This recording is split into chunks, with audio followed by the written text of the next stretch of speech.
好，诸位法师、诸位菩萨，阿弥陀佛。Good morning, Amitofo, Dharma Masters, as well as everyone in the audience. 我们上个礼拜，我是在新州 New Jersey 讲，事实上下面是半日禅啊。那今天我是在康托讲，今天是一日禅啊。那我们下面也是有几个禅众啊，他们临时改为就开示啊。那我觉得应该是没有冲突的，因为讲的东西都是禅法啊。那可能这些禅法的观念比你打坐还重要。So last time it was the first of the 4-part series onto the path of practice. And last week I was physically at New Jersey holding a half-day retreat. And today I have come to Connecticut, and today we're having a one-day retreat. And sitting in front of me are a few participants of the retreat in the audience. And I don't think there will be any conflict in the concepts I'm about to impart. As a matter of fact, these conceptual understandings of practice, you could even say it's more important than your sitting practice in some ways. 那今天这个题目困境中觉醒啊，之前我有跟 Annie 已经先试讲了啊，那再来今天讲的可能跟上次讲的可能是80%是不一样的啊，但是还是没有离开主题啊。So today's specific topic is how to wake up when you feel you're stuck. Before this official talk, I had a preview with the translator. Actually, the talk I'm going to give today is probably going to be 80% different than what we went over. But still, the concept is the same. 那我们先来讲这个困境中觉醒啊。我那时候是根据一般人的经验在讲说觉醒，大概可能就是你在人生当中哇，你发觉什么万般带不走啊，一般人就是这样努力了一辈子，你发觉你带不走啊，一般人的最后的一个结论就是只有健康才是最实在的。So talking about how to wake up when you're stuck, generally speaking, for most people, the concept of becoming awakened, becoming enlightened, seldom comes up. And when it comes up, it's usually in the form of people after having toiled through their entire life, working hard. Toward the final phase of it, they realize that they can't really bring any of the material things with them. So they come to this realization that staying healthy is the most practical and most important part. So this is usually the level of so-called realization or awakening that people have. 那几乎应该是每个人都会在人生的经历然后学到一些东西譬如说可能我刚才想到我们有一个菩萨他在自信业里面他赚了1亿5千万那他一个好朋友就给他借了7000万不还。And I think most people, almost everyone, based on their life experience, they will learn something from these experiences. And this reminds me of one of the volunteers that we have. This person, she was engaged in a business and was really successful and earned millions of dollars. But a friend of hers borrowed almost more than half of what she had earned. 你看看哦，那他会不会解决不太清楚啊？可能就是想办法要把那个朋友的钱要回来，对不对？那我说，你可能要不回来的啊，但是你是带着怨恨啊，拥有8000万。那假设你这一生就赚8000万，哎，没有人跟你借，你是很快乐的。有没有想过 So I don't know what this person would have learned, or whether this person had learned anything from that experience. In this kind of cases, mostly people want to get the money back. So this is what I told her, that I'm not sure if you're really going to be able to get it back.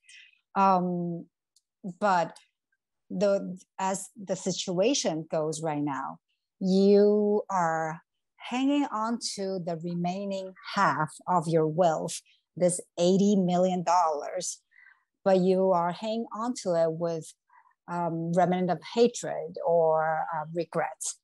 But think about it. Had you not earned that $150 million and you have only $80 million to start out with, you would not have any regret, and you would have the same amount of money, but you spend it happily.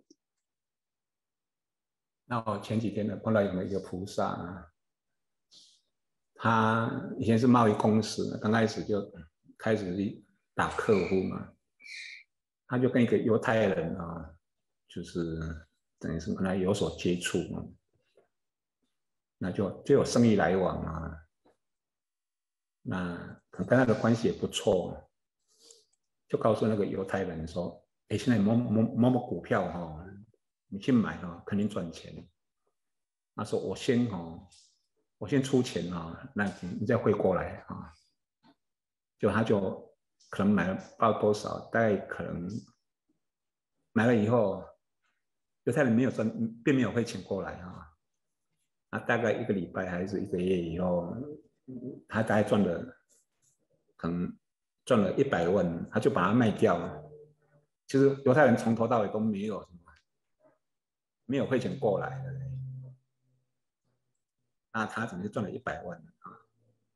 实际上是他出钱，犹太人并没有汇钱过来，他认为这个100万是他的，他就汇给那个犹太人了。我不晓得你们会不会，愿不愿意这样说？你根本就没有，对，那这是我赚的嘛，我怎么汇？那就汇给这个犹太人。其实那个犹太人啊，跟他做生意啊，一直在等于是在考试，在注意他这个人可不可信这样子的。刚开始就看说你是不是想赚我的钱，怎么样，就发觉哇，这个人信力那么好，就跟他讲啊，我告诉你啊，我这个商品其实我自己哈，我给你的价格里面啊，比如10块钱里面，我有2块钱是放在我的口袋里面的，这样跟他表明啊，那最后因为完全相信，只有那一个人，那犹太人就说你现在哈，你想要赚多少钱，自己加进去。那现在他们到现在是什么？这有点像父子一样。Couple of days ago, I ran into a member of our community, and this person has been engaged in business practices. And this person has a business partner who happened to be a Jewish person. And over the years, they had a really good relationship going. And one day, this person that I know told his Jewish friend that, oh, I heard about this stock. This stock is really good. You should invest in this company, buy the stock, and I'm pretty sure you will reap a lot of profit from it. The Jewish friend said, okay, I'll wire you the money, but go ahead and invest it for me. So this guy went ahead and bought the stock, and the stock indeed did very well and earned a profit of over $1 million. Meanwhile, the business partner, this Jewish guy, never actually wired the money over. So I don't know how you would interpret this kind of situation.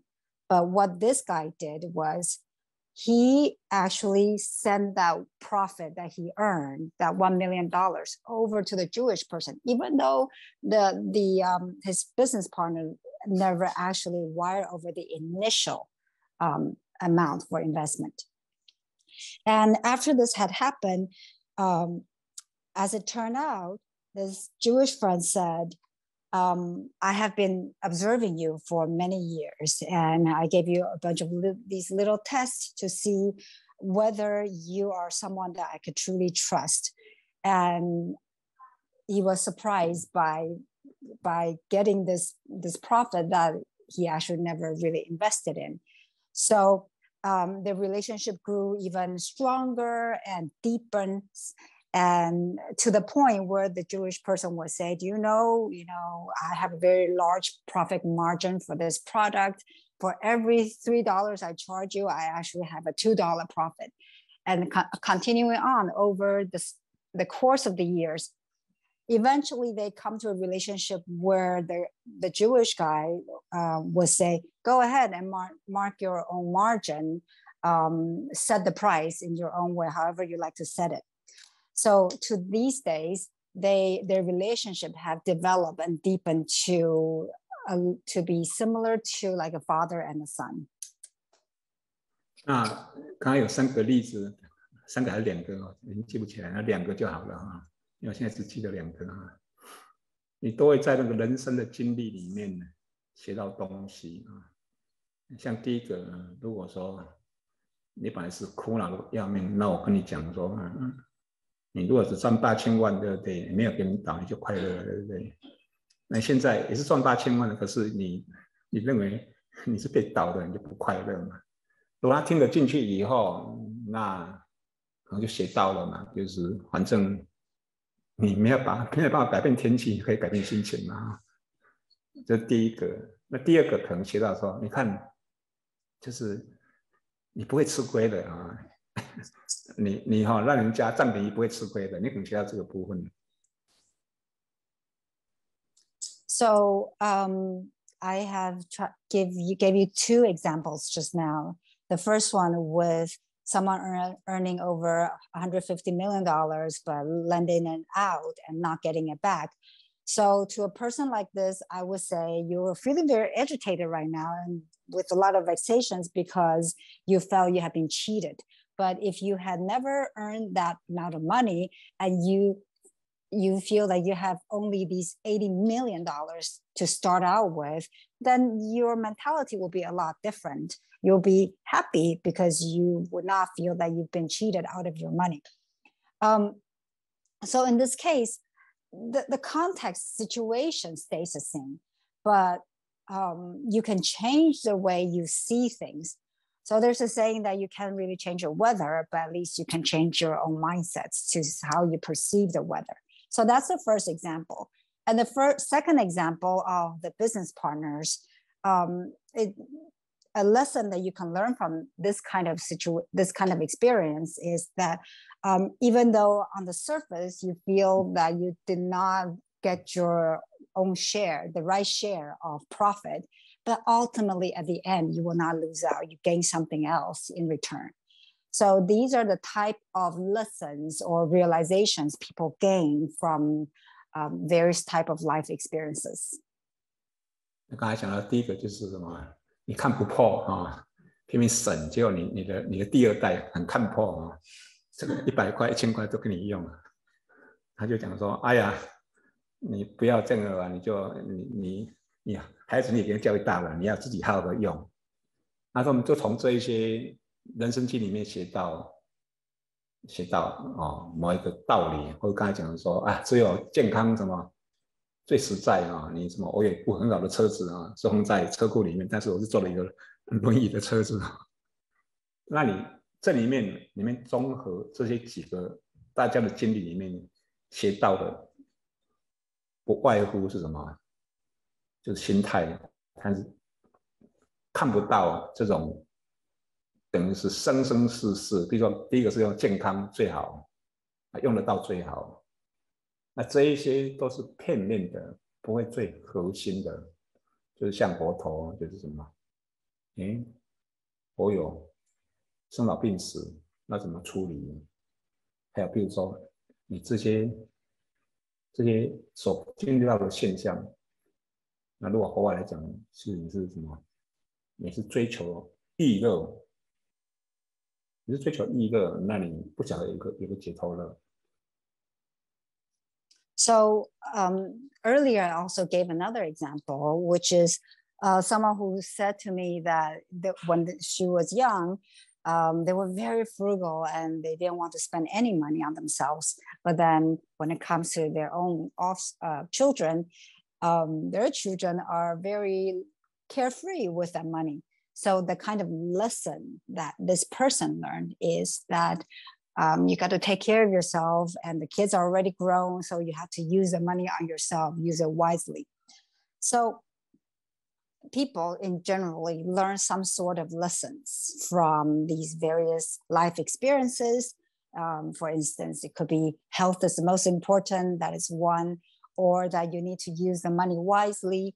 And there are also other various anecdotal examples of someone who has a very fancy, expensive car, but this person can no longer drive this car because he's now sitting in a wheelchair. So again, these examples add up, and people learn some sort of lessons from them. But what I have noticed is that usually they are observing, they're learning lessons in a very fragmented ways. It involves some sort of like changing your own attitude, changing your own mentality, whether it's health related or the use of money. At the same time, though, people are not seeing the core, like what the Buddha had taught us. Buddha's teaching deals with the essence, the core of how to alleviate our sufferings from the cycles of birth, death, aging, and sickness. And also, the Buddha Dharma teaches us not to chase after phenomena. All these phenomena, the context situational lessons, these are all, again, fragmented. And if we continue to wrestle with them, then we stay in the realm of the desire realm instead of transcending the desire realm to reach a state of liberation. So it's important to get to the core. What are these lessons that we have to learn? 那这边我们这边有 PPT 哦，应该是第4章吧，我把它就是什么，就是永续经营哦。大概很少人就是他的那种生命规划是无量世作为你的什么大方向的规划。那我们知道我们一般公司他们会什么叫永续经营嘛，我10年要达到什么目标大概很少公司是什么100年的永续经营大概有的话也是说好30年或是100年，不会就近未来式的永续经营。但是即使没有的话，那我们一般的公司会讲说好，我长期计划是比如说20年，那长期计划长期经营是100年或是50年作为我的努力目标。那接下来我的中期规划或是短期计划是扣向那个长期的，但不多么长期的。一般的公司大概就是什么，在几十年，很少说是长期经营的、永续经营的。那大概就是一定要探究出那生命是什么，那就是无常的生命。那什么东西我会带到下一世？我们一般人大概很少探讨这一些。那事实上，我们生来的时候，你就有一些东西带过来的。So, in the slide here, there's this term that I'm borrowing from the business world, which is called sustainable development. People use this term, companies use this term. But when this term is used, this so-called sustainable development, it's usually applied to a relatively short period of time, comparing to the kind of planning that we are striving to do, which spans over unlimited future lives. For companies or even individuals, people usually set long-term goals, short-term goals, and middle-term goals, 10 years, 20 years. Companies seldom stretch over 100 years. They don't think, people or company, they don't think in the ways of that there are unlimited lifetimes ahead of us. So usually 20 years is kind of considered as long terms already. And then from that long-term 20-year goals, then you work backwards to set the middle goals and the short-term goals, all aiming to eventually arrive at the goal that you set for the long-term 20-year goal. Usually with this type of planning, people think at most a few decades, and that's about all. But people seldom think about, again, the core question, what is our life? And they don't really think about how impermanent this life is and what is going to be there in the future lives. People seldom think about these type of questions. 我举个例子哦，刚才举那3个例子，譬如说你这一生，我赚了1500万就倒了，被人家第2个好朋友拿掉8000万，即使你就把它要回来，你带不走的，那有什么东西可以带得走呢？被他倒8000万，就我非常的舒畅甘愿。一个甘愿的态度会拉到未来世，可是你即使你这一生保住1500万，不会带到未来世的。你的态度大概有这个态度，还有知见会带到未来世。So going back to the 等一下，好，等一下，也许那一个人你就说要不到了，来世的时候他又碰到你，他用另一种方式要还给你。但是你学不会什么，这个什么，你抓不到快乐的来源，你就是抓到的话，你也不会快乐你终于坏人有坏报，你是这样子而已啦，你不会快乐的。So using the example that we described earlier of a person earning $150 million and being cheated by the friend of half of that wealth.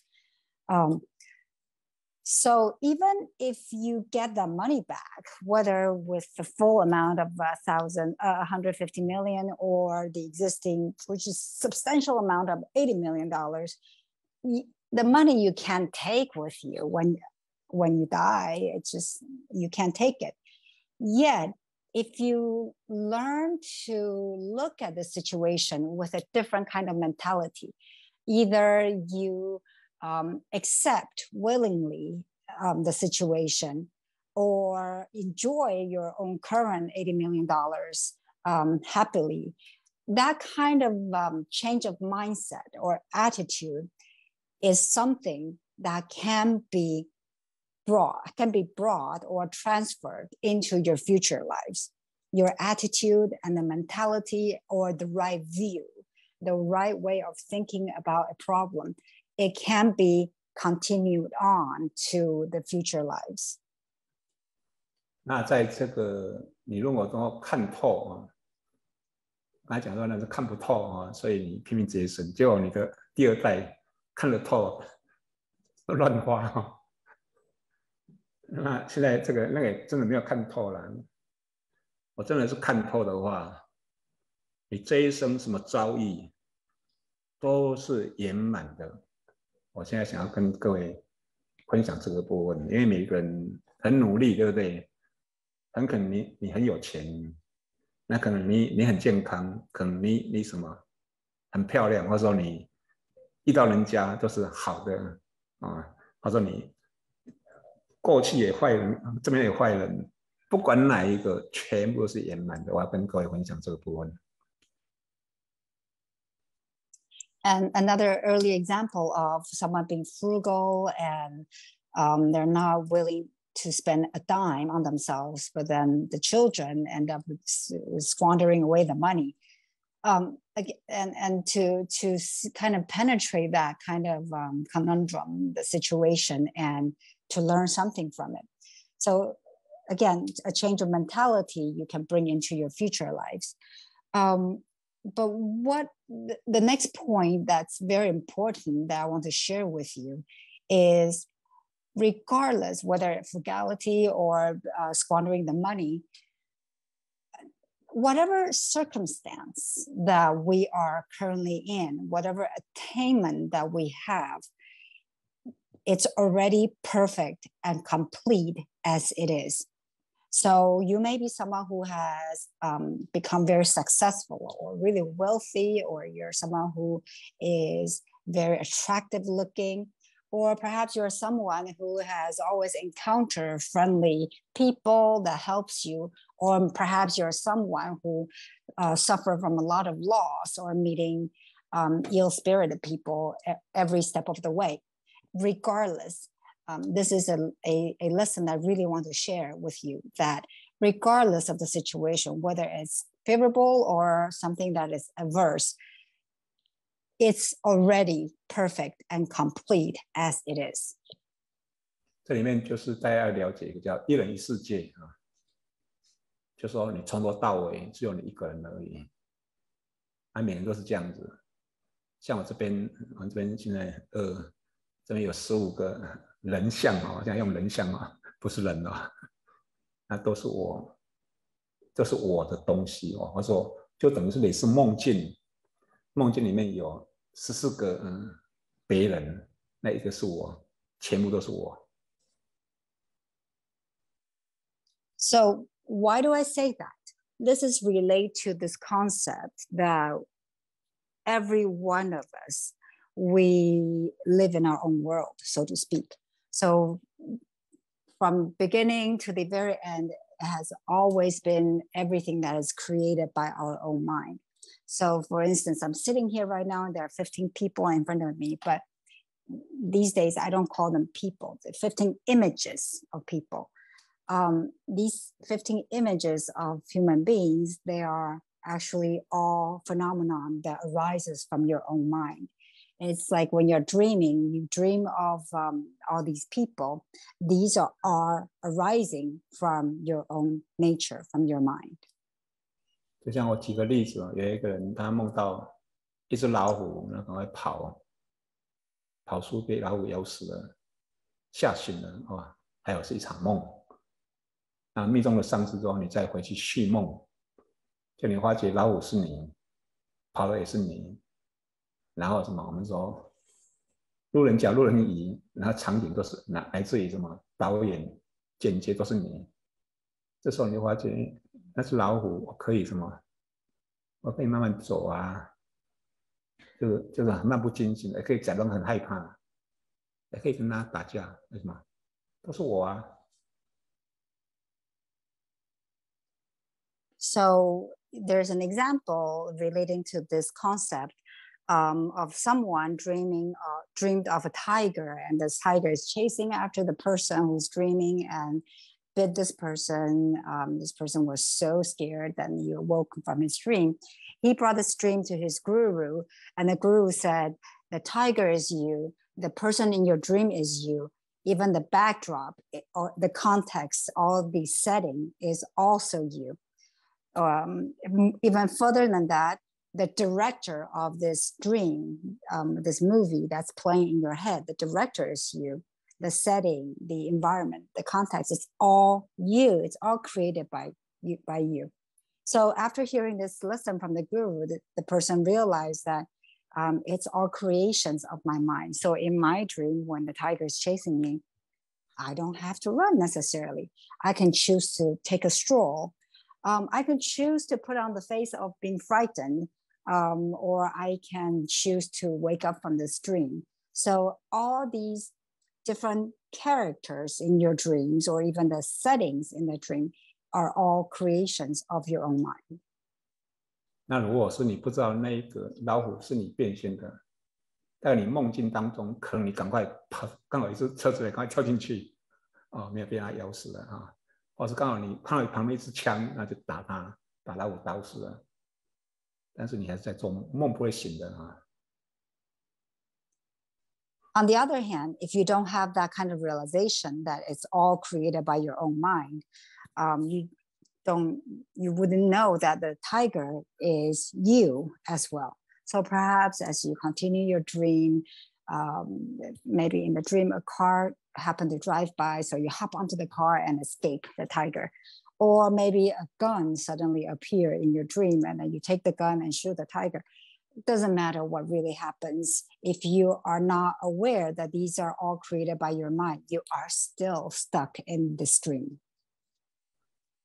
对，现在我们就进入主题啊，就是一人一世界啊，就在任何时间点啊，我这边有几个讲法，最早是引用就是龟山啊，这边有啊，一个是千江映月啊，接下来这边有龟山镜啊。这里面都是有典故，最早是禅宗的祖师龟山啊，那仰山拿着一个铜镜，以前的镜子是铜做，现在是什么？现在这个是什么东西？好像现在是不是化学的，这个什么后面有什么图什么啊？水银对啊，以前是铜镜啊。那仰山就讲说，这面镜子是龟山送给我的，但是又在我手里。那如果说是我的，但是又是龟山送来的，他们只有这样子而已，没有再讲更多啊，你不知道他在讲什么。So we're going to delve further into today's topic, and one of the main concepts is this idea of every person lives in his or her own world. Every person manifests a whole world. And there are several examples or stories related to this concept of one person, one world. The first one is the moon. It's the same moon, but it's reflected onto thousands of rivers. That is one concept that is connected to this one person, one world teaching. Another one is the saying about this mirror that is held in Master Yangshan's hand. Master Guo Xing gave a mirror to Master Yangshan. At that time, they probably used a bronze mirror. And these days, we use mercury in the back. That's not really the point, but the case is Yangshan. Guo Xing is the one, Master Guo Xing is the one that gave the mirror. So Master Yangshan says, Guo Xing gave me the mirror, but the mirror is now in my hand.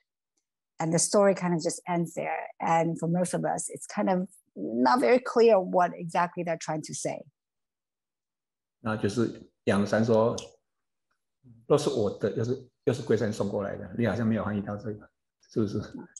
没有翻译到那个。So Master Yangshan said, it's all mine. At the same time, you're the one who gave it to me. 那我最近就举个例子啊，说有一个小朋友，我有一包糖果是我的哦，我送给他以后再跟他要一颗，要不回来了。A kind of recent incident that I encountered is I gave a bag of candy to a kid. And after I had given this whole bag of candy to the kid, when I asked him to give me one little piece back, I couldn't get even a piece back. 那同样的因为是龟山镜嘛那现在我有一张照片送给你嘛，对不对？假如这张照片也不值钱，叫你还我，你会还我，对不对？你会还我，对不对？假如现在这张照片一个因缘市值1亿，相信你会说认为这个是你的，对不对？那如果这只是几百块，你说你的没关系，不是我的。但是如果是1亿，肯定是你的了。可就是我的，就是将来我的龟山镜、果醒像在你手里，对。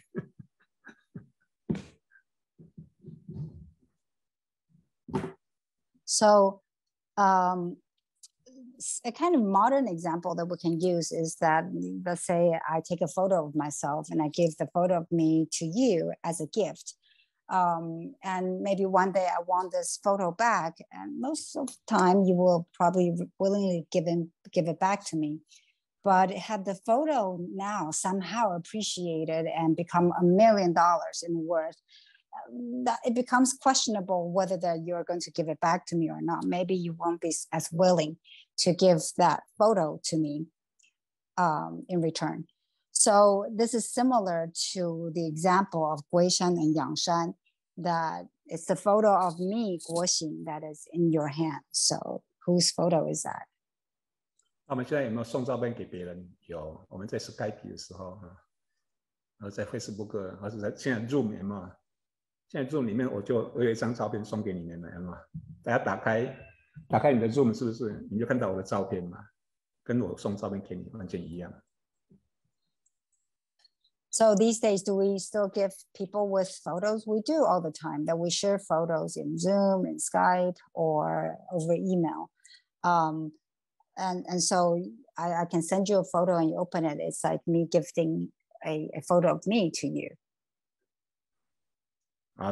这可以跟上来嘛？那现在我不是透过 Skype， 我是透过你的眼睛给你，你们有没有透过眼睛透露啊？那是光明正大的录影啊，是不是？那你心中就录影我的照片还录音了我都没有怎么去告你你怎么收藏我的？好像很有意思这大家的功能。好，那么我录起来，录了果醒法师的影像、相片、声音，结果是你的对不对？如果是照片1亿的话，要不回来啊。可是如果对你不好的话，你是认为这不是果，你不会认为那是你的。我们叫什么？心中的妈妈不是妈妈，就是这样子而已，好吧？你讨厌的要命，对吗？你没有想你是讨厌你收藏的什么照片。So instead of sending it to you via the computer software, that right now I'm also kind of emailing my image to you through your own eyes, that you're receiving it through your eyes. And not only do you receive and see this photo, you are simultaneously making an audio recording and a video recording of the image of me sending to you. I hope you're all following this. And so when this happens, you don't think of it, and you keep a recording of my image or my sound, my voices and my image in your own head, in your own mind. And I don't even ask you for money or talk about sue you for copyright. But we don't realize that these recordings are the stuff of our own mind, not the actual person. Furthermore, had you, instead of storing a happy memory, you store a unhappy memory, every time you recall this memory, you're going to become angry. And you don't realize that whatever that you are recalling is something that your mind had recorded previously. So these are phenomena. These are stuff that's coming from your own mind, actually not related to the actual person. 所以你看，我们的心，基本上我们叫做录影放影嘛。就从最高来讲，就先有，他们叫什么？如果是卫视叫什么？能藏所藏我叫能藏所藏。然后用我们的经验，就是你透过眼睛、耳朵，透过五官录影、录音、录味道，叫能藏，你有能藏，那所藏再把它放引叫所藏。那这个部分是每个人的心都有这种功能。那能藏所藏以后，你把它放出来，你觉得这个是张三，叫做直肠癌，听得懂吗？叫做什么？直肠癌，直肠癌啊，直肠啊，就是那个执着啊，执着肠啊，直肠，我们有3肠，直肠所肠，那因为对吧，会多一个癌，直肠癌啊。So this recording and the playback are functions of our mind. And our mind has these functions of storing and also playback what has been stored. And through the eyes and through the ears, we receive stimuli and we record them. And those are called the mind is showing the ability to record. And when it's being played back, what is being played back is the object that has been recorded and stored in the mind. And these are all different functions of the mind. But we don't really realize that they are phenomena of the mind. So when you recall a person, a John, a Mary, we are not really recalling the actual person, but we are recalling what is something that is stored in our head, and we grasp onto it, thinking that it's the other person. And over here, Fashi used a pun in Chinese of referring this grasping of this mental phenomenon of what we have stored. The sound of this is kind of similar to colon cancer. But this is trying to say that this is something that is not conducive to our practice. 所以你把直肠癌割掉你就开悟了。So, continuing that pun, if you're able to cut off this attachment to the grasping of what is stored in our head and misinterpreted as the actual person, if we're able to cut that off, that would become liberated and become healthy again. 那活菩萨他们能藏所藏都有，但是他们直肠癌已经割掉了所以他们是开悟的And Buddhas and Bodhisattvas, they have already relinquished that kind of attachment and delusion, so they are free from this cancer. 那我刚才我们直肠癌怎么形成的And now we're going to move on to how is this illness of false attachment being formed over the years. 就人家送你一张照片，你就认为是对方，就是直肠癌。So first level is that when someone gives you a photo and you look at the photo, you think the image on the photo is the actual person. That is one delusion. 就是说，你透过眼睛看到一个人，那基本上用科学家的解释，就这个眼前的这个人像会穿透眼睛，然后什么，视神经传达到脑神经里面，是一个相片那你直就是把它当成人，把它当成人，那你一直坚持它就是人，那这样的一个习性，你会一直把它当成人，把它当成人的互动。So this false attachment is formed because the eyes has a function to see, right? So according to scientific explanation, when you see a person, it's the light hitting the object, creating these optic stimuli, which is then transferred through your optic neurofiber, and the information is being sent to your brain. And the problem lies that we take these optic information, this image, as the real person.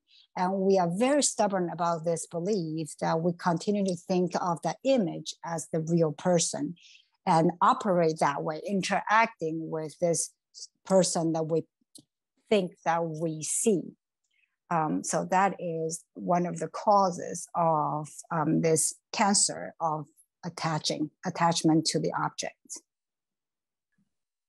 这里面，马上我要拉到一个可能没仔细听哈，马上要拉到那个讲的脸谱跟各种造型，等于是性跟相，这东西一定要进来啊。就我们的心像块脸谱，或者像一个海水，然后它或是像一面镜子啊，那它可以反映。比如说镜子可以反映纵向，或是海水可以产生种种的波浪啊。那在讲这个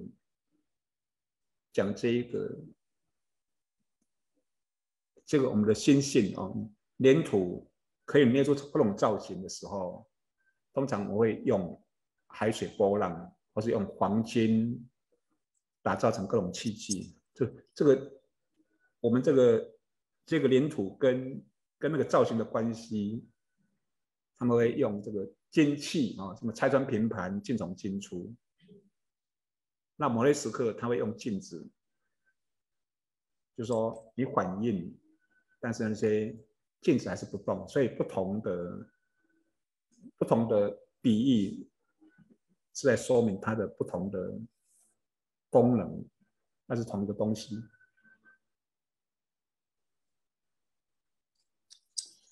So we have to bring this understanding. We can use another analogy to try to illustrate it. The analogy of Play-Doh that we have discussed earlier during the retreat. This Play-Doh is like our own nature, and it can be formed into all sort of models and images, objects. Those are the phenomenon. So the relationship between Play-Doh and the object that it turns into is similar to our nature versus the phenomenon. And our mind, over the years, I've used several different analogies. One is this Play-Doh, or you might have heard a lump of gold. And other analogies are like the ocean and waves. And another analogy is mirror. The mind, we use the mirror as an analogy to describe the mind, is to illustrate that the mind has the function of reflecting universally, able to reflect everything, and it is in itself non-moving. And on the other hand, I use the analogies of Play-Doh, gold, or ocean waves. That is to illustrate that the mind has the ability to form into anything. The Play-Doh can become models, the ocean can become waves, and gold can become various kind of instruments and objects. All these different analogies are used here to illustrate and explain the different kinds of functions of the mind. But these analogies ultimately are all pointing to the nature of our own mind. 这个讲就是说我的心跟现象的关系，这是我个人的啊。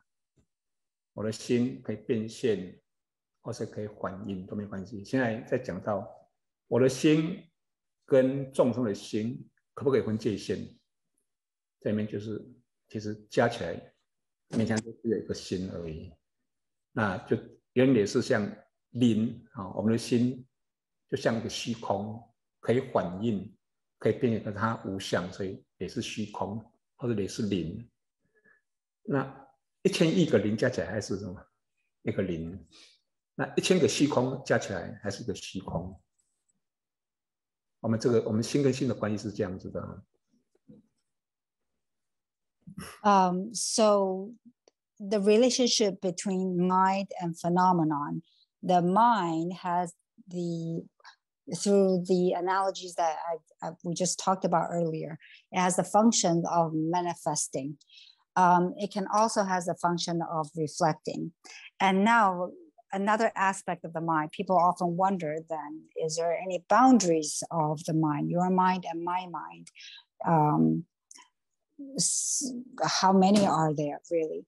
So this is where then we will use the analogy of space, empty space, or the analogy of the number 0. When you add up 1,000 space, well, first of all, you cannot divide space really. And then when you add up 1,000 spaces, you still have a space.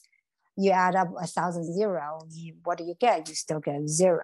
So that is to illustrate the question of how many minds or the boundaries of the minds.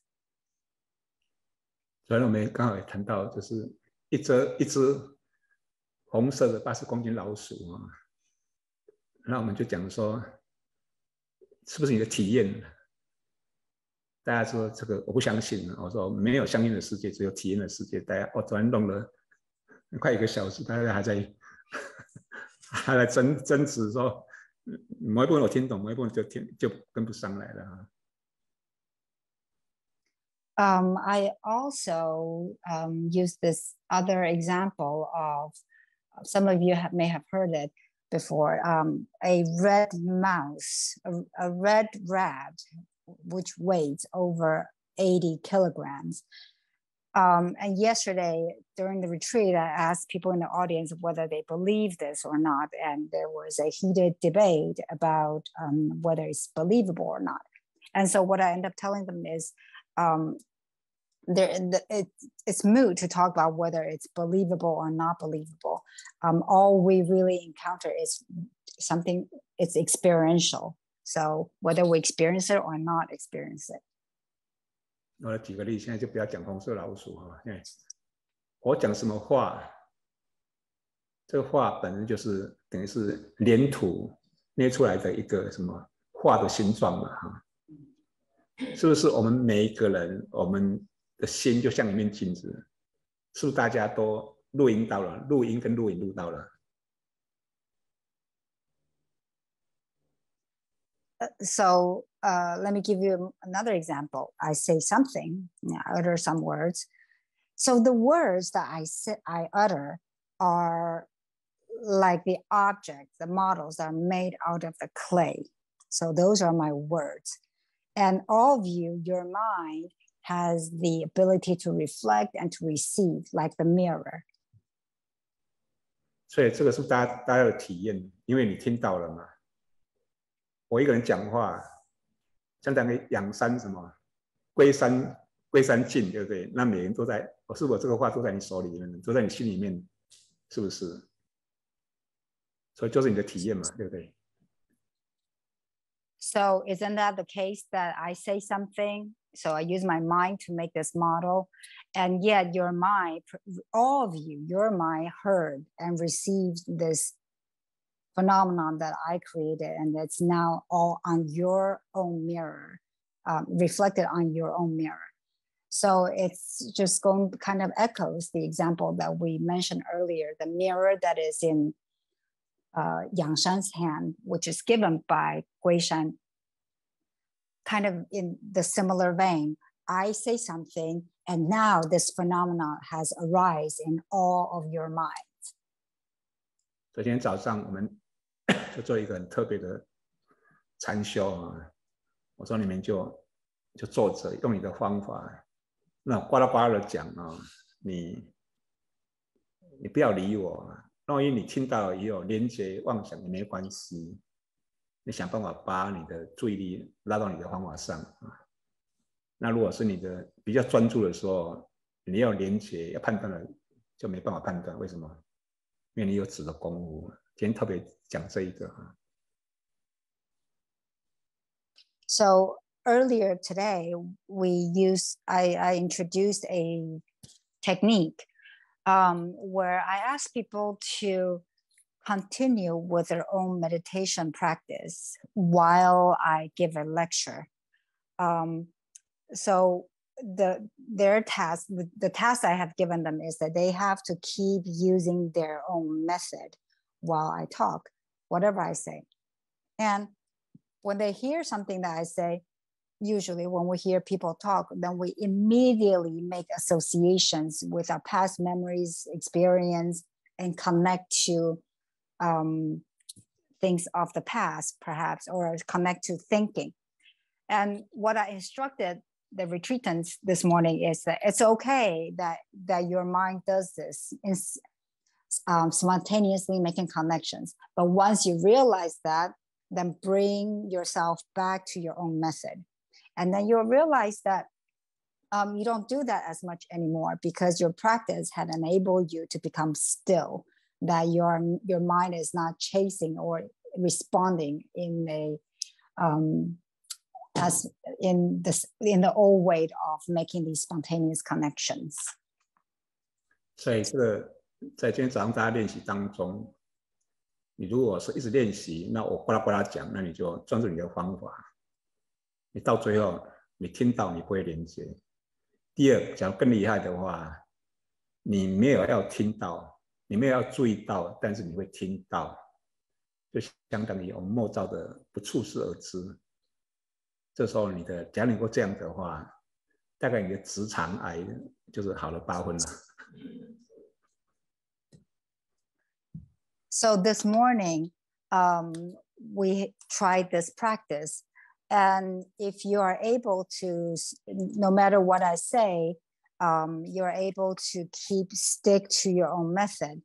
Then one level is that you will be able to hear that I'm talking, but then you don't make these automatic connections, associations with your past memories. That is one level.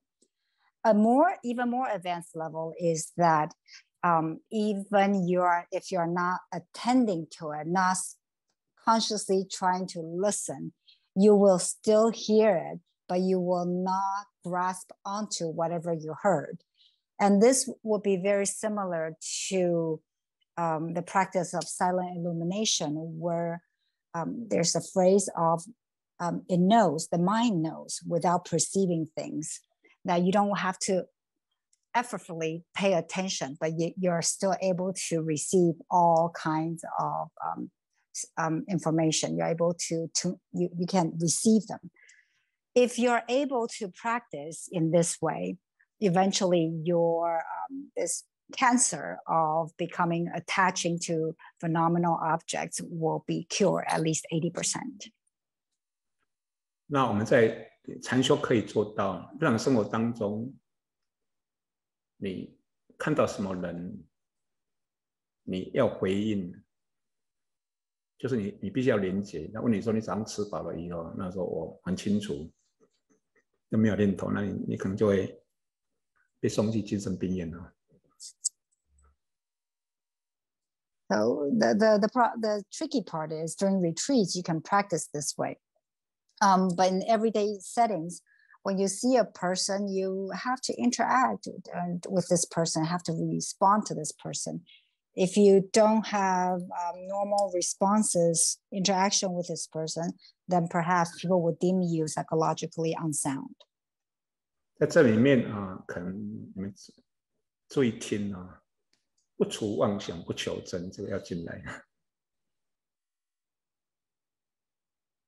And so while you are practicing like this, you need to bring in another understanding where, as you are practicing, you are not trying to get rid of wandering thoughts, or you're not also at the same time, you're not chasing after the so-called truth. 这里面就一个就是什么，我们专业叫当体什么即空，或当体即真都可以空跟真是一样的那这里面你看到那一个人产生一个生气的想法，或是不舒的感觉，全部圆满，全部圆满，但是癌症怎么跑进去呢？现在问题是，因为癌症进去了，让你以为这一个我活出一个不舒服的想法，就是我连土捏出一个不舒服的造型，在这个关键点，你认为我不舒服，你把这个造型认为是我，你忘记连土才是你，这是第一个。那第二个，你这一个不舒服的造型，你认为是刚刚张三那个事实上是你自己怎么捏出张三的造型嘛？但是我们认为它是心外的张三，然后你心外的你自己捏出张三的造型，然后再把它捏成不舒服的感觉，只是造型不一样而已嘛，并没有一个我从看到跑到我不舒服或是我舒服。一旦你认为这一个我刚刚捏出的张三的造型是外面的人，那你的就是癌症第一期啦。那接下来你在第二天活出一个不舒服的感觉，你是认为是他让我不舒服，那第二期。那第三个，这个我想要起嗔心，想要回击，那这里面你就觉得碰得到那一个我从看到变成我不舒服，我要报复，那这里你就把人家没有我把它加进去，叫职场，那就癌症就什么进入第四期了哈。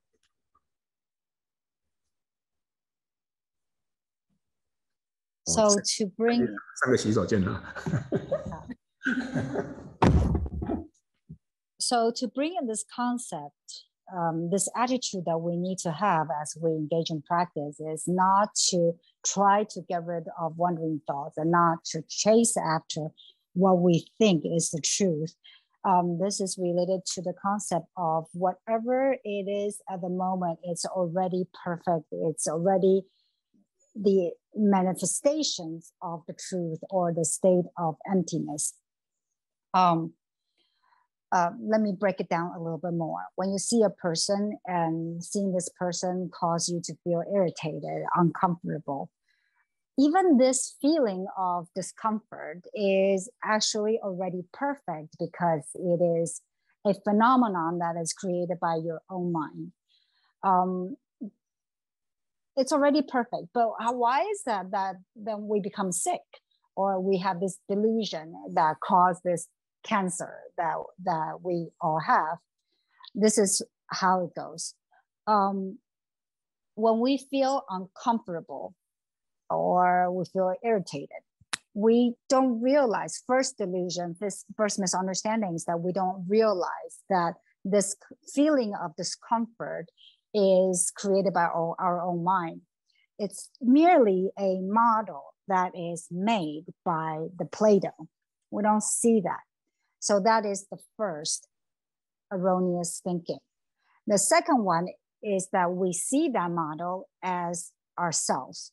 We created an image of ourselves and not realizing that it's merely an image created by the Play-Doh. We see that as an actual self. And then another mistake that we make is when you feel discomfort associating with that person, you think of that person as a real person out there. Instead of that also is a phenomenon that is created by your own mind. And so these are the various types of delusions that we have that is causing this cancer that we have of attaching to permanent or attaching to the object that's created by the mind. So, so first of all, when you see someone, when you think of someone, a person, you think of that as an actual real person outside of your mind. That is the first level. You're in stage 1 cancer, first delusion. And the second stage is when you have a feeling of irritation, discomfort associated with this person, you think that it's that guy who caused my discomfort. That is another level of delusion, stage 2 cancer. And the third and fourth level is that you give rise to these feelings of anger, that you want to fight back or do something about this irritated feeling, or you want to revenge.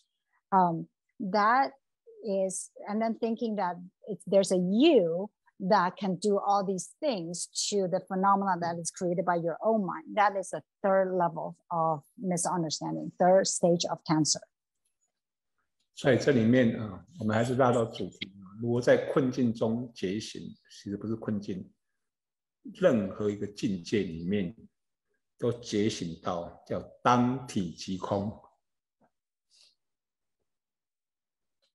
So bringing this back to today's topic, how do we become awakened when you feel stuck in a state of feeling trapped? The true question is, it's not how to become free when you're stuck.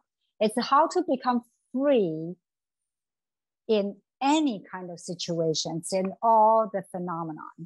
And in order to do that, we need to have this understanding of, in any given point in time, that state is already exhibiting the nature of emptiness. It's already empty. It's already perfect as it is. 所以这里面要几个第一个你先懂，任何一个时间都是我的佛性空性连图捏成的各种造型。张三是张三捏的造型，可是是在我手里叫张公喝酒，李公醉还有什么西山下雨什么东山湿，这是一个事实。So to reach that understanding, first we have to know and remind ourselves that in any given point in time, it's whatever we experience, the phenomenon are all created by our own Buddha nature. Whatever situations or person, whatnot, these are the various forms that arises from the Buddha nature, whether it's a person or something that you think of. In the canon of Chan, there are these sayings that Mr. Chang drinks the alcohol, but it's Mr. Li who gets drunk. That is one saying. Another one is it's raining on the west side of the mountain, but the east side of the mountain got wet. So these are all similar, all pointing to that whatever you denote as other people or other objects, those are really created by your own mind. 所以在任何时间点，你让你的念头、感觉自由发挥，你想要改是第一个错误，改不成第一个错误，改了成很欢喜，这是第三个错误。这个等一下再引用中空禅师的一个讲法。So in any given point in time, all these thoughts arises from our head. If you perceive them, the first mistake that we make is that you see a thought and you try to change it. That is the first level of mistake. And then when you feel, if you are able to successfully change your thought, then you feel happy. That is another mistake. Or if you are not able to change the way you think and you feel dejected because of this inability to become better, that is also a mistake. 中国禅师是这么讲的，说想除昏沉跟散乱，就我们禅修讲要除昏沉跟散乱嘛，他把两个字或者叫昏散，想除昏散是第一个错误然后除昏散除掉了，很高兴是第二个错误。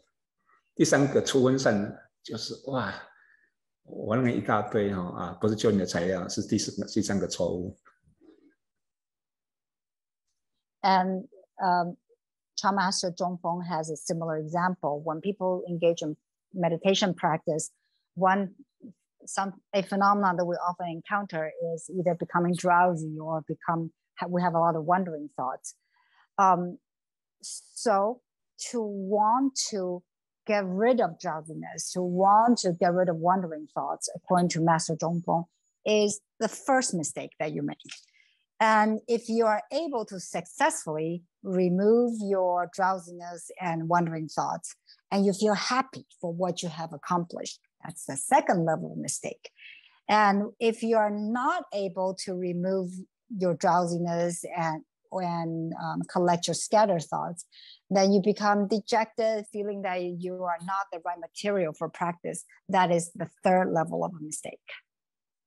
他这里面讲的意思是说，你都在佛性捏出了这种造型，你就在这个造型里面想要我们想要抓相，抓清净相，抓平静相，抓分成的相完就是清清楚楚的相，所以错误嘛，因为他是希望你在任何一个相里面看到他那个泥土那个黏土，就空性，就是任何相都是空性因缘而穿的衣服。So the meaning behind what Master Zhongfeng has said, these three levels of mistake, is what we do as deliberative sentient beings, that we are wandering amidst of all these various phenomena, realizing that these phenomena are all created by our own Buddha nature. And what we do instead is we try to grasp onto a specific phenomenon. As meditators, you want to grasp onto the phenomenon of feeling settled and peaceful, or you want to grasp onto a phenomenon of being awake and not drowsy. Grasping onto these phenomena, we fail to see that the phenomenon are models, images created by our own Buddha nature. So what we're really trying to strive for, the real goal should not be grasping after these various transient phenomena. It should be to be able to see the clay that made these various models, to be able to see the nature of emptiness and the working of cause and conditions amidst of the different kinds of phenomena. In other words, to understand that this is related to another term, a robe. It's like the mind puts on a robe, and the robe is made out of emptiness and causes and conditions. But the robe is transient. You put it on and take it off at any time. To see the nature amidst of phenomenon. That is what we should be striving for. 那我现在来描述这个泥土跟各种造型啊。第一个，你的泥土先捏出有缘的父母，还有捏出胚胎啊。接下来你捏出一个小朋友，接下来捏出小朋友上学的老师的，接下来反正你一直捏出各种造型啊，捏出你的先生啊，还有你啊，捏出你的儿子啊，你的什么，反正这种造型都是你捏出来的。但你到最后你捏出年纪老的造型啊，最后捏出一个躺在那边不动的造型。那这些全都是什么？就是我今天跟他们讲叫做什么？叫做事实，断食，还有什么这个处实、施实、事实。事就是你的这个，就是你那一块黏土，或者你的佛性，或者你的空性啊，和当理即空那个空性。因缘法捏出不同造型的波浪，或是有个叫什么？这个泥土叫无畏真人啊。那捏出不同的造型的衣服，那生下来是一件小衣服 ，baby 的衣服，其实还没有出生的时候是什么胚胎的衣服。那这个当中，因为你把那个衣服当成我，所以就有生，有一天就死了。那所以以后就继续找衣服啊。哎，你没有修的话，就找了比较烂的衣服，生下来就是什么，就是命运坎坷的啊。那如果你有修，就捏出一个比较好的衣服。So let me try to describe how it works. The working of this clay and the models that it creates.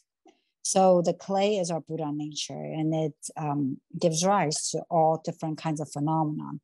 Or we can say the clay is shaped and into all these various objects. It becomes embryos. It can become parents of the embryo. And then it becomes the object of a child. The school, the teachers that the child has. And then furthermore, this clay can form the image of a spouse, the self, the phenomenon, the image of becoming old and aging, and then eventually the phenomenon of the body laying there, not able to move. These are all so we can kind of see these as the four food that is eaten at different times. There's this physical food that is formed and shaped, and it's kind of divided into stages or time and different. So this part, the four types of food is called.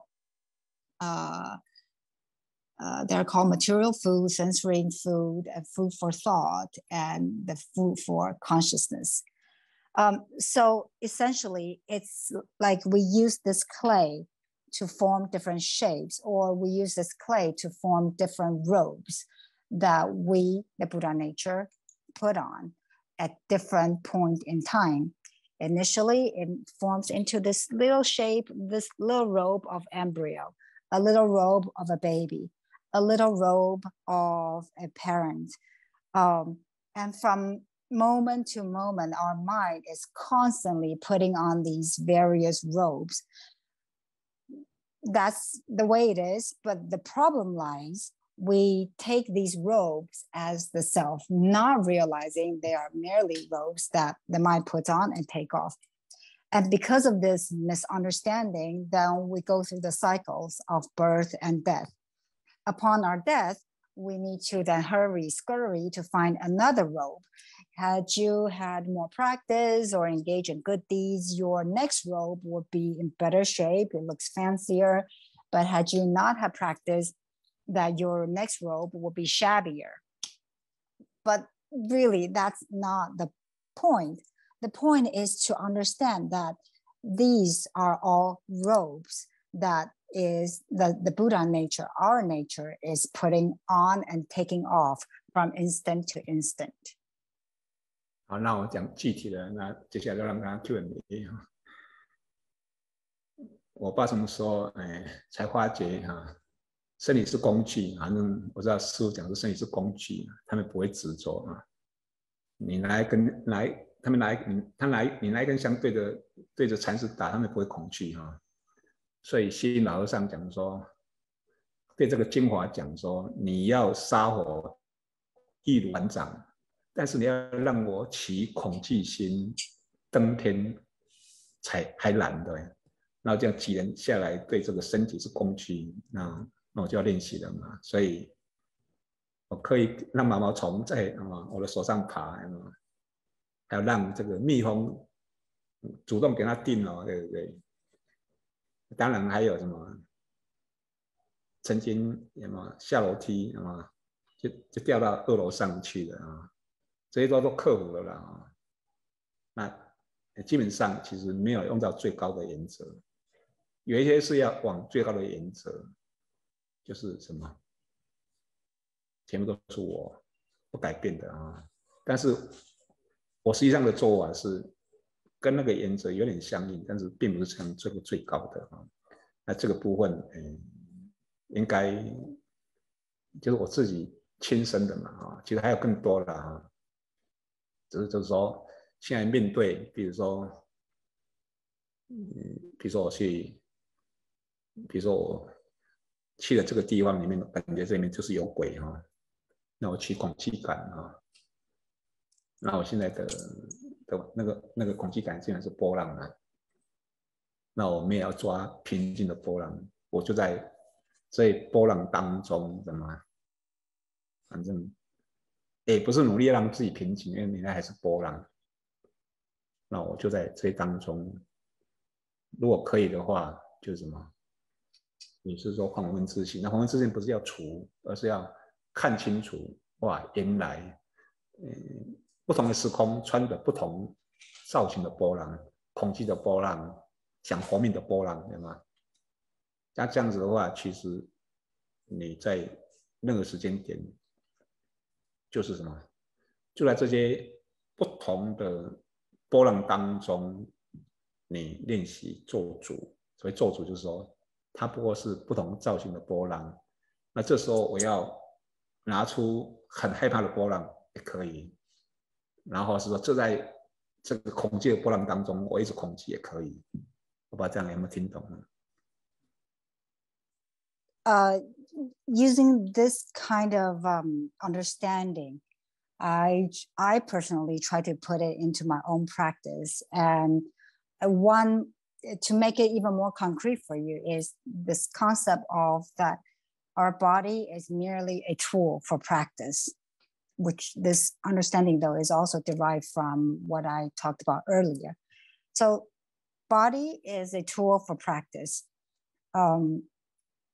A lot of practitioners try to embody and practice this understanding, but the body is a tool.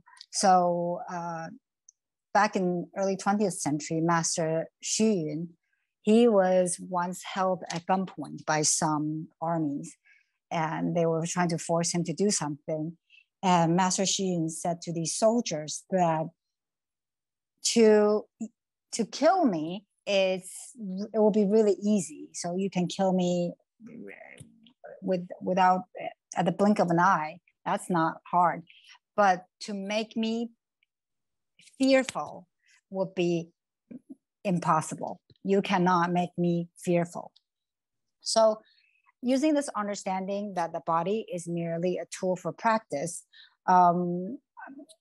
after working with it for a while, I am now able, for instance, I can let caterpillar crawl on me and I don't cringe, or the bees flying around, or even I let the bee sting me, and that doesn't cause me to become fearful.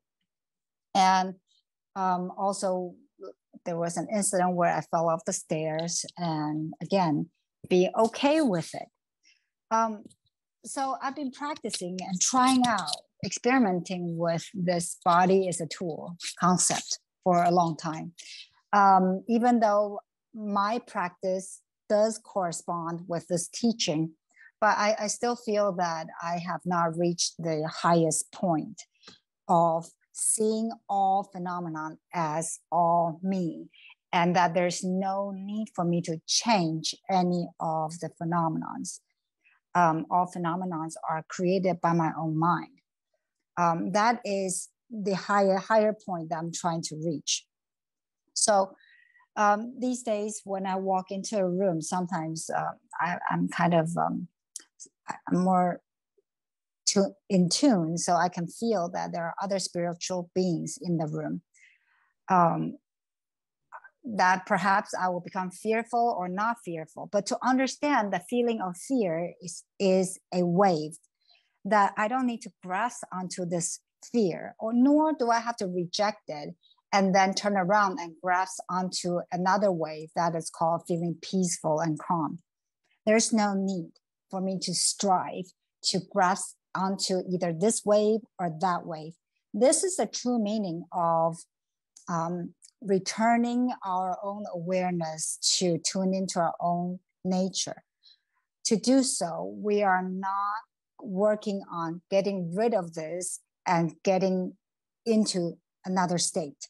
That is not the point. The point is to understand these are all different waves that is created by my own Buddha nature. What we're really aiming for is to become our own master, so to speak, to be able to choose freely between different waves. So held at gunpoint or seeing a ghost, it's okay for me to feel fearful, but instantaneously I can also choose to not feel fearful, to have this understanding that these are all waves and they're all ropes that are put on and take off from moment to moment by my own Buddha nature. That is what the goal that I'm aiming at. 那接下来就是你要主持，现在看谁可以问。So maybe we have time for a short question. 现在可以开放问题。把停止分享拿掉了哈。分享。好。然后大家有问题可以按举手的那个键。马孝阳。请可以开始问问题。好，谢谢师父慈悲。就是刚才师父说的，就是关于那个身体，就是那个问题，我也就是刚好就是碰到这个问题。那我的意思，师父是说有什么phenomena 我们就是接受。那我现在就是遇到这个问题，就是说，当我比如说以前刚开始的时候，我会觉得说，比如说我们要克服那个昏沉。那刚开始的时候就是比如说我们练习的时候要克服那个昏沉。那以前我就想说，我早上要早点起来，我就是很努力说我要早点起来。那现在已经到了这个阶段了，那就说师父你说我们你就像刚才师父说的说，如果我们觉得我们能克服能早点起来那个困难的话，那是一个错误。那如果我在就是说让我的身体，比如说我很想睡觉，我就说那我就继续睡觉了，那这是不是一种放纵？所以我现在就是在这里有点纠结。那还有一点就是刚才师父说的那个恐惧，比如说我有时候就是我可以允许那个蚊子来叮我，我不恐惧。但是如果我睡觉的时候，我突然看到一个蟑螂爬上我的床，我就真的很恐惧。对于这种现象，我是在慢慢看着那个蟑螂呢，还是我要把那个蟑螂来就是把它赶走？那这种有什么区别呢？我就是现在我就是在这边在纠结，就是因为刚才师父刚好我就是一直在听说如果我们面对那种恐惧，如果我们说要克服恐惧的话，也是种错误。所以请师父就是对于这种比较实际性的这种修行，麻烦师父再多解释一下。谢谢师父，师父慈悲。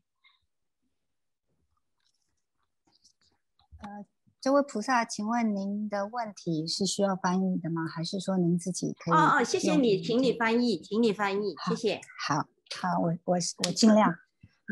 So, Pastor, you have talked about this concept of using the body as a tool, as well as not grasping onto any phenomena and not rejecting any phenomena.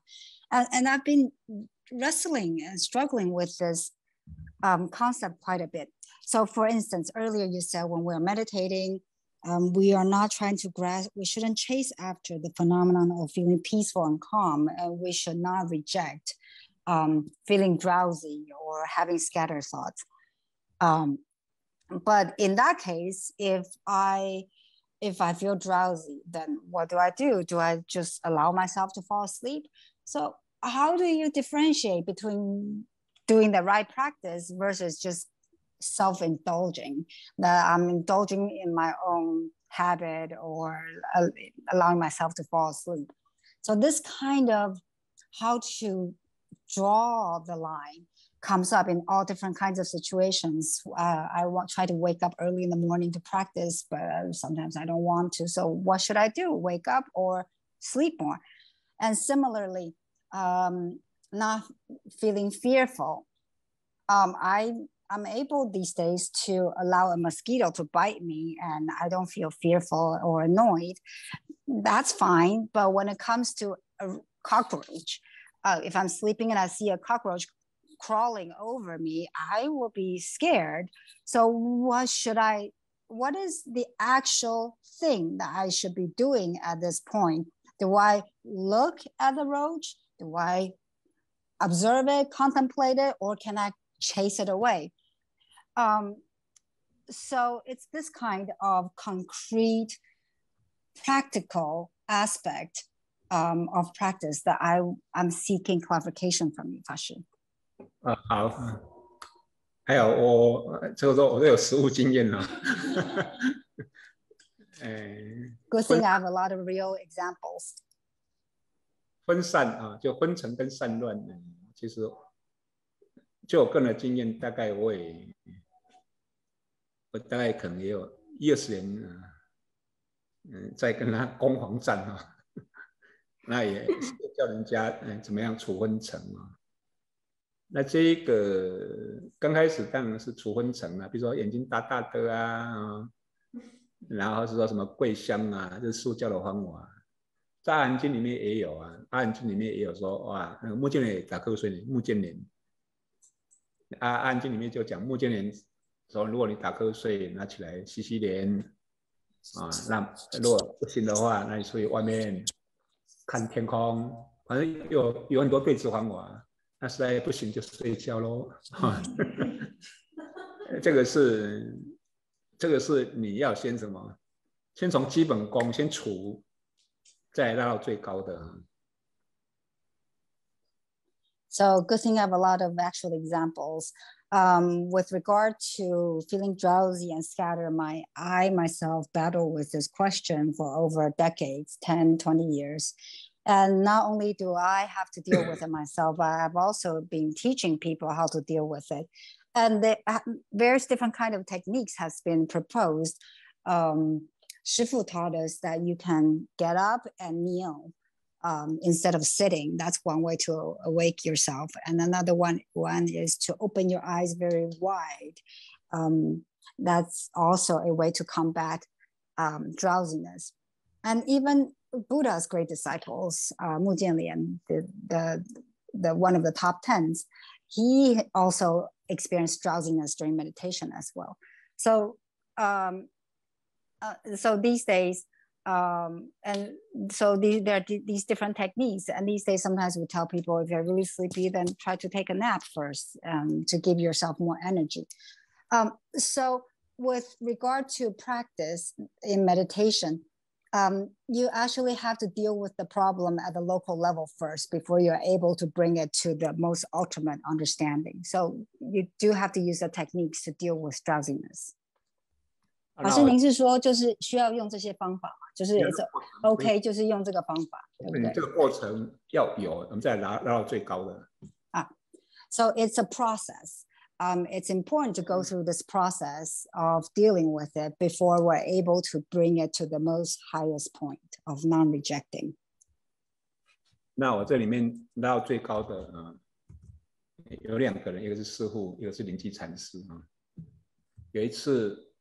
有一个好像黄渤是灵济禅师的师父嘛，他就针对一个腰打直，那舌理上颚，然后都不分层的一个人说：“你怎么那么懈怠啊？你要学那一个是灵济禅师躺在地上，你要学他。我们的经验上觉得这个人精进嘛，灵济禅师是懈怠嘛，实际上是灵济禅师精进，这个人懈怠，为什么呢？”因为这个人的精进是什么？他是要除，他是取相的，取精进相。那灵济禅师是什么？他不取精进，而不取懈怠，也就是说，他是睡觉的姿势，可是他的心一直在用心，不住昏沉。那也不住不分层，也不住散乱，这2个都不住，所以当然他是比较精进。禅师就是什么叫心住坐卧，你都练习不住任何任何波浪，所以当然是灵气比较厉害啊。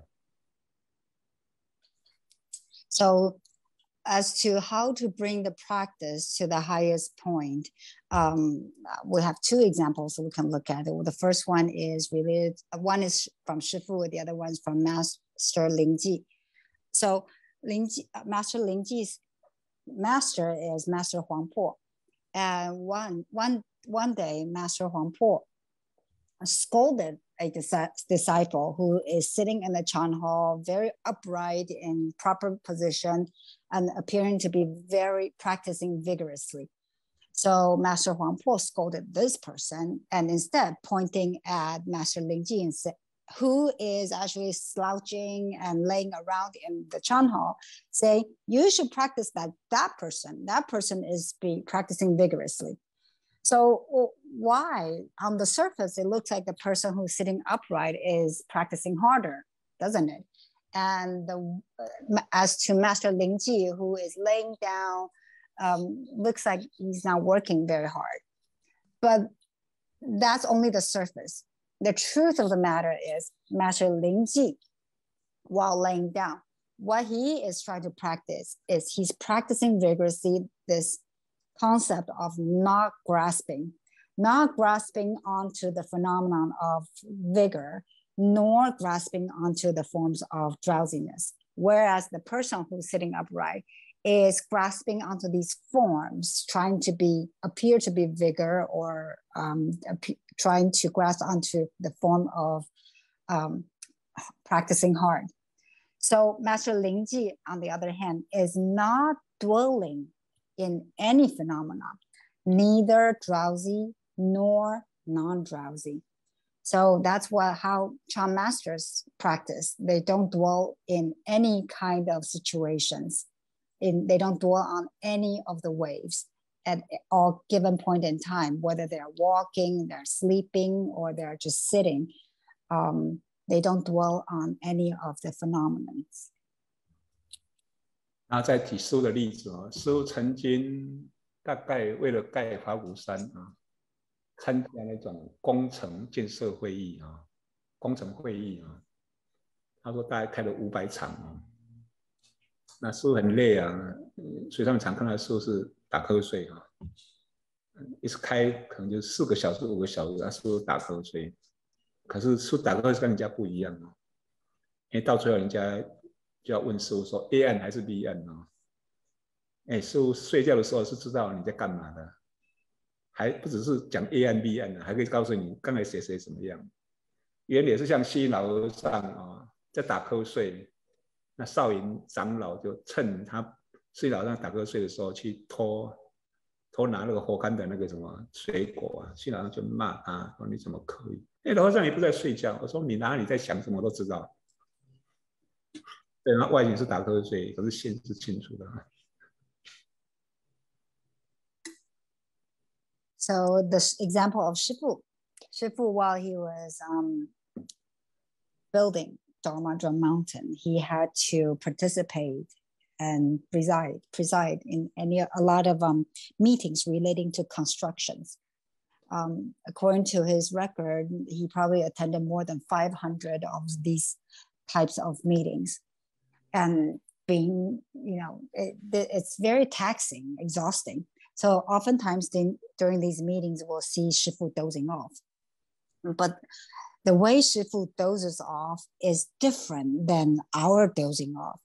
When he dozed off, when he's awoken from the dozing, he actually knows what people have discussed. So sometimes people wake him and say, Shifu, you need to make a decision. Should we go with proposal A or proposal B? Not only can he make a decision, he can even recall who has said what and give feedback. This is very kind of similar to the story of Master Sheng Yen, where he also dozed off and his disciple, Master Sheng Yen, then went to the Buddha's altar and tried to steal some fruit, and he was scolded. Sheng Yen was scolded by Master Sheng Yen.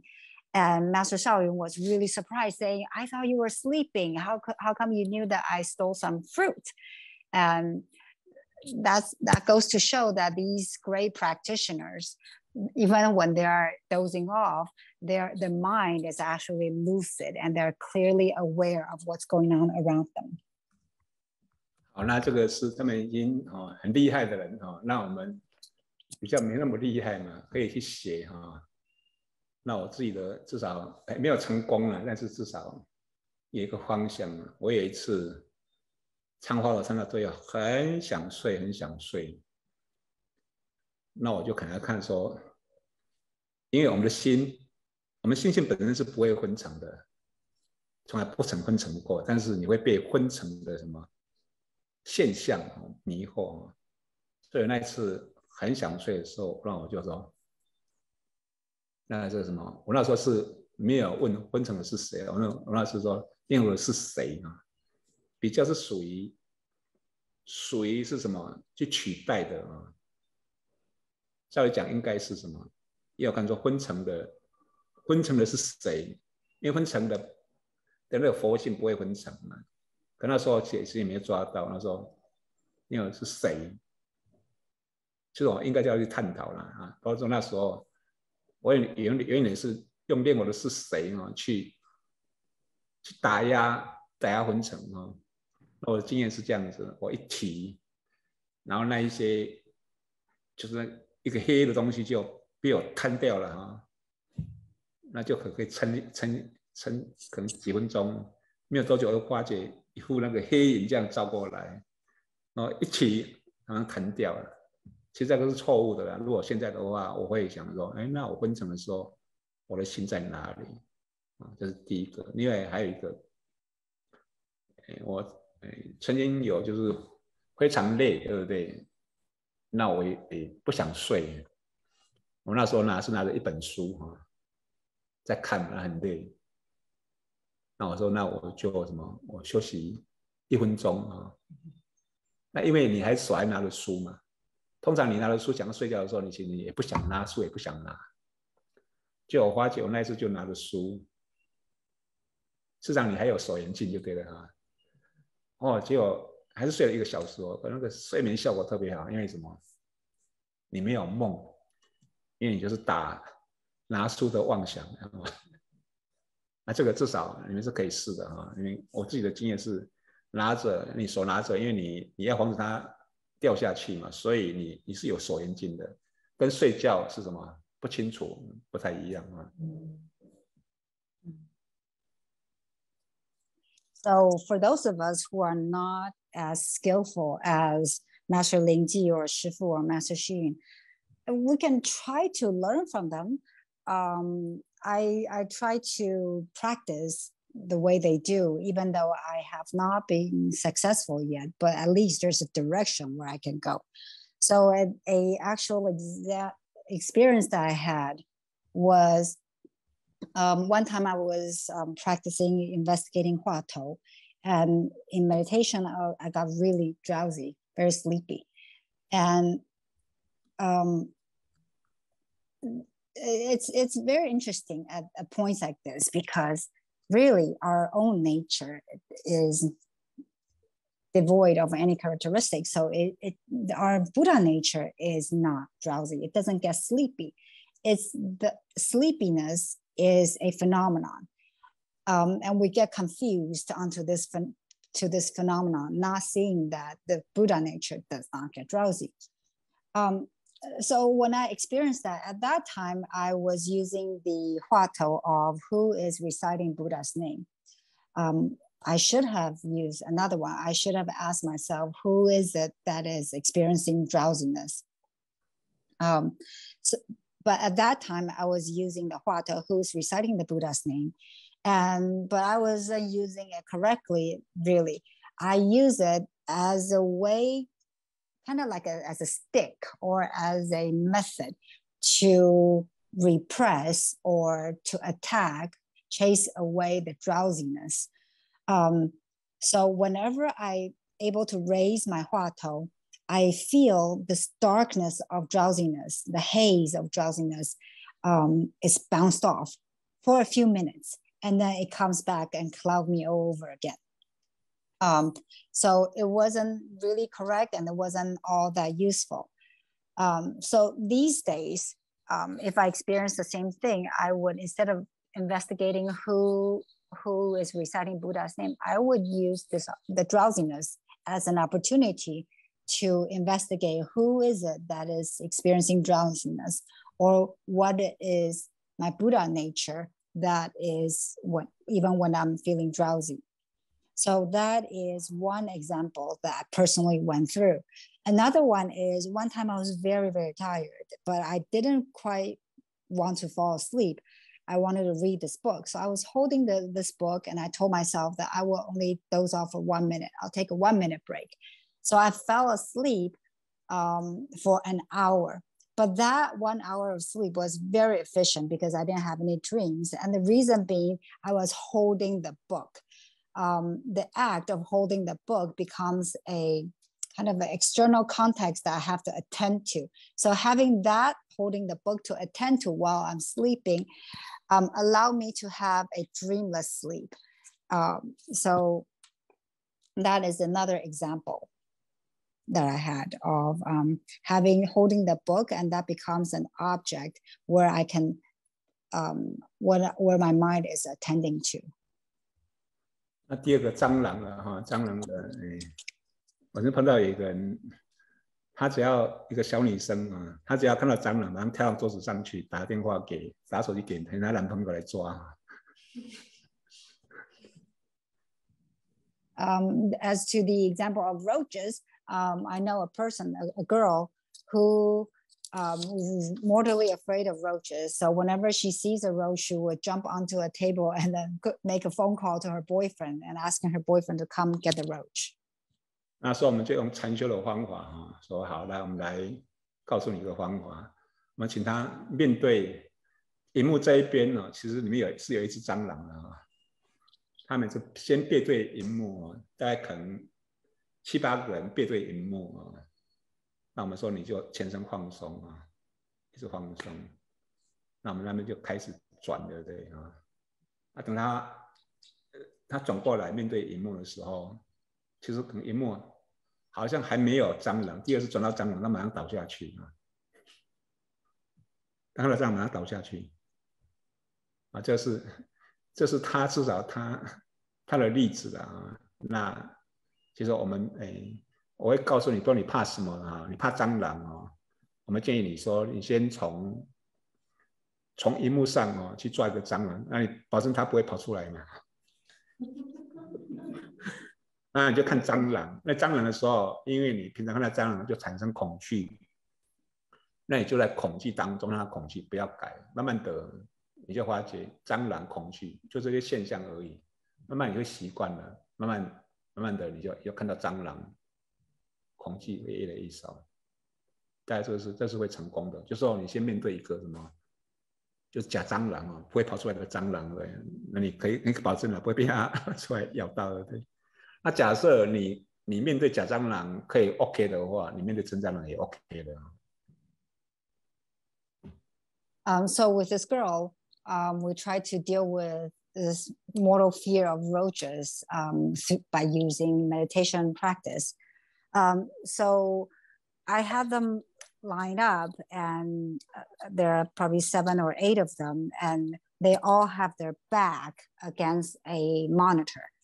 And on that monitor, different images are showing. And so while with their back to the monitor, I told them to practice meditation and try to be relaxed, relax your body fully, etc. And then I asked them to turn around. And when the monitor shows an image of the roach, the girl got so fearful that she immediately fell or fainted. So that was the kind of fear that she experienced when it comes to roach. So what I suggest to people when they deal with anything they feel very afraid of is they can start out by looking at an image of the object that they're afraid of. So for instance, in the case of roach, you don't start out with a real roach. You start out with looking at a roach on the monitor. because that will guarantee your safety. The roach is not going to jump out of the monitor and run after you. So you look at the cockroach on the monitor, the picture, and for people who are afraid of cockroaches, they will naturally feel afraid. When they feel afraid, the practice is don't try to get rid of the fear. Just sit with it and know that it's a phenomenon that's associated with looking at the roach, and try to relax the body. You don't have to try to get rid of your fear. And over time, if you continue this kind of practice, gradually, in a very natural way, the fear will gradually decrease and fall away. And then you can advance to looking at the real roach. So this is the way one can first looking at something on the monitor, and again, not rejecting the feeling of fear, but getting accustomed to it. That's one way to deal with objects that you're afraid of.